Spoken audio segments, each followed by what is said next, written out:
다리가 안 움직였어요. 마비가 된 것처럼 몸이 딱딱하게 굳어서. 안녕하세요. 유튜브를 통해 세상과 소통하고 싶은 문용환입니다. 오늘의 주제는 희귀병을 앓고 계신 분의 이야기입니다. 함께 해주실 분은 소개합니다. 안녕하세요. 저는 이제 강직성 척추염이라는 희귀 난치 질환을 앓고 있는 여성입니다. 정확히 어떤 병이에요? 그 병이 간략하게 설명을 드리면은 엉덩이랑 허리 사이에 염증이 생겨서 그 염증이 딱딱하게 굳어서 몸이 강직이 되는 병이에요. 그래서 이름은 강직성 척추염이지만 전신 통증을 유발하는 무서운 병이라고 설명을 드릴 수 있을 것 같아요. 지금 겉으로 봤을 때는 되게 멀쩡해 보이거든요. 그쵸? 네. 지금도 앓고 계신 거고. 그쵸. 이거는 이제 희귀 난치 질환으로 좀 구분이 되는 병이라서 완치의 개념이 없고 당뇨처럼 꾸준히 이제 관리를 해 나가야 되는 질병이고, 염증이 통증을 유발하는 병이라서 염증 수치를 계속 관리를 해야 되는 병이에요. 겉으로 봤을 때는 사실 모르는데 예를 들어서 잠을 자고 일어났다거나 오랜 시간 같은 자세를 유지한다거나 했을 때 그 염증이 그곳에서 계속 머물러 있으면서 딱딱하게 좀 굳어서 몸에 통증을 일으켜요. 그래서 계속 움직여줘야 돼요. 디스크는 좀 쉬면은 낫는 병이다 치면은 이 병은 쉬면은 오히려 악화되는, 그래서 몸을 계속 움직여주고 운동을 해주고 해야지만 이 병의 통증을 조금 완화시킬 수 있는 그런 병이에요. 그래서 약간 일을 많이 해야 되는 병이라고 생각이 돼요. 네, 쉴 수 없는 병. 그게 희귀병이라고 하셨는데 네. 국내 환자분들이 얼마나 돼요? 거의 한 2만 명 전후로 알고 있어요. 2만 명이요? 네, 완치자가 없다 보니까 환자 수는 늘어나겠죠. 누적이 되다 보니까. 그게 지금 한 2만 명 전후로 알고 있고, 이 병에 대해서 제가 이제 검색을 해보다가 우연찮게 본 기사가 이제 그 개그맨 김시덕이라고 계시는데, 네. 그분이 이 병을 앓고 개콘에서 하차했다는 기사를 봤어요. 그래서 이제 그분의 이제 인스타를 들어가서 봤더니 그 병을 앓고 있었고, 여러 가지 치료 과정을 거쳐서 지금은 그거를 좀 이겨내시고 이제 개인 사업도 하시고 여러 가지 활동을 많이 하고 계시는 걸로 알고, 이제 그 인스타를 보고 제가 DM을 보내봤어요. 저는 난생 처음 인스타 DM을 그걸 통해서 처음 해봤거든요. 이제 DM을 보냈는데 1분 만에 정말 답장이 왔어요. 그래서 봤더니 이 병은 뭐 염증 치료를 어떻게 해야 되고 뭐 운동을 열심히 하셔야 되고 이렇게 막 위로의 말씀과 어떤 식의 치료 방법을 이제 설명을 해주시다가 그 환우 카페를 소개를 시켜주셨어요. 거기서 이제 많은 정보와 다른 이제 환우분들의 상황이 어떤지를 간접적으로 경험을 하고 있어요. 그분도 계속 앓고 계시면서 지금 활동하고 계시는 거네요? 그쵸.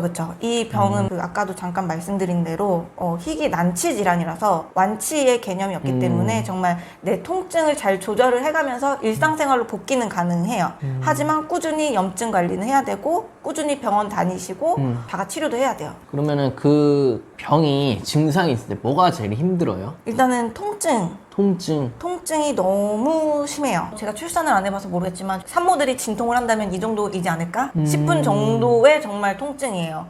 네. 숨 쉴 때 갈비뼈 움직이는 것조차도 정말 심한 통증으로 오고요. 화장실도 한 번에 몰아서 가야 되고. 근데 이런 통증이 이제 나중에는 말초신경까지 가게 되면은 손가락, 발가락이 오그라지지도 않고요. 관절을 꺾을 수 없고 그냥 뻣뻣하게 움직여야 되는데, 이게 손발이 많이 붓게 되면은 신발 신는 게 굉장히 힘들어요. 발이 너무 많이 부어서 양말도 타이트하게 느껴지기 때문에 정말 늘어난 수면 양말 같은 거 신고 크록스를 신어야 된다든지. 지금은 손이 되게 가늘어요. 네. 근데 부으면은 막 이렇게 붓는다는 거죠. 정말 여기가 다 부으시는 분도 계시고, 저 같은 경우에는 새끼손가락이 정말 땡땡 부었었어요. 그리고 구부러지지가 않았거든요. 고통도 너무 심했고, 저는 이제 또 발가락으로도 염증이 퍼졌었기 때문에 엄지발가락이 굉장히 크게 부었었거든요. 그래서 이 발이 붓고 이랬을 때는 정말 일반 신발 신는 게 정말 소원이었어요. 여자들은 또 예쁜 구두도 구두. 신고 싶고. 그쵸. 저는 그냥 조금 편하게 다니는 스타일이라 운동화를 너무 신고 싶은 거예요. 그것만 생각했어요. 운동화 빨리 신어야지. 운동화 빨리 신을 수 있게 빨리 발이 어떻게 됐으면 좋겠다. 그래서 병원에 가서 교수님이랑 상의를 할 때도 저 이거 발가락에 이거 주사로 염증 좀 빼주시면 안 돼요? 이럴 정도로 신발 신고 싶은 그 욕구가 너무 심했기 때문에, 그러니까 그 정도로 모든 일상이 다 고파지는, 통증은 정말로 한 통의 고통이라고 감히 말할 수 있을 정도로 너무 심하고요. 그러면은 강직성 척추염? 병 이름은 그렇게 뭐 심각해 보이진 않죠? 심각하게 들리진 않는데. 네. 이 질병 관련된 학회가 있는데 그 학회에서는 이 병명을 지금 정정해야 된다라는 얘기가 좀 나오고 있는 상황이래요. 그리고 이 병명이 저도 좀 못마땅해요. 강직성 척추염이라고 이 좀 척추라는 곳으로 좀 국한되어서 이름이 지어져가지고 남들한테 설명을 했을 때는 그냥 간단한 디스크 정도로 생각하실 수 있는데 이게 염증이 혈관을 통해서 온몸에 퍼져서 통증이 유발되는 굉장히 무서운 병이거든요. 저 같은 경우에는 처음에는 이제 허리에서 디스크처럼 시작이 됐다가 며칠 뒤에는 목이랑 어깨 쪽이 담처럼 왔다가 그 다음에 조금 시간이 지나니까 다리가 안 움직였어요. 마비가 된 거예요? 네, 마비가 된 것처럼 몸이 딱딱하게 굳어서 그러니까 자다가 일어났는데 몸이 안 움직이는데 몸에 통증은 있어요. 그런 굉장히 답답하고 고통스러운 상황이거든요. 그래도 어쨌든 화장실은 가야 되고 밥은 먹어야 되고 약은 먹어야 되고 하니까 어떻게든 움직이려고 온갖 지형지물을 이제 이용을 해서 몸을 이제 움직이게 되는데 정말 1cm 움직이는데도 몇 초씩 걸릴 정도로 정말 통증이 너무 심해요. 이게 전신으로 통증이 오는데 움직이지 않으면 더 고통이 오는 병이다 보니까 고통을 이겨내고 몸을 움직여서 운동을 해야만 하다 보니까 이 통증과의 싸움이 굉장히 힘들어요. 너무 제가 힘들어서 의사 선생님이랑 이제 진료하고 상담하는 와중에 정말 눈물을 펑펑 흘리면서 정말 창피하지만 제발 저 좀 고쳐달라고. 너무 힘들다고. 정말 살기가 너무 힘들다고. 그때 이제 제가 좀 울면서 사정을 해서 이거를 과장되게 소견서를 좀 써주셔라. 그래서 나 대학병원 가서 좀 검사 여러 가지 하고 대학병원 가서 조금 더 정밀한 치료를 받고 싶다. 그렇게 해서 이제 의사분이 그때서야 소견서를 써주시더라고요. 그 의사분도 치료를 잘해주시고 굉장히 친절하시고 감사했는데